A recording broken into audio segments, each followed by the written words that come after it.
இந்தியாவின் புதிய குடியரசு துணைத் தலைவராக தெரிவு செய்யப்பட்டுள்ள தமிழரான சிபி ராதாகிருஷ்ணனுக்கு பலரும் வாழ்த்துக்களை தெரிவித்து வருகின்றனர்.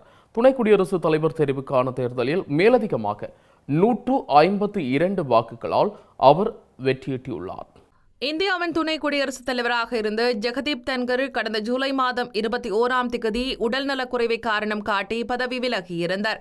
இதையடுத்து அந்த பதவிக்கு நேற்று தேர்தலுக்கான வாக்குப்பதிவு நேற்று காலை 10 மணிக்கு ஆரம்பித்து மாலை 5 மணியுடன் முடிவடைந்திருந்தது.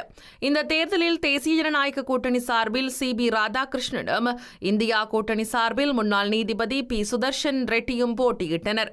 இதில் சிபி ராதாகிருஷ்ணனுக்கு 452 வாக்குகள் கிடைத்துள்ளன என மாநிலங்களவை செயலாளரும் தேர்தல் அதிகாரியுமான பி.சி. மோடி தெரிவித்துள்ளார். முன்னொரு நாடாளுமன்ற உறுப்பினர்களின் ஆதரவை பெற்ற சுதர்ஷன் ரெட்டி தோல்வியை தழுவினார்.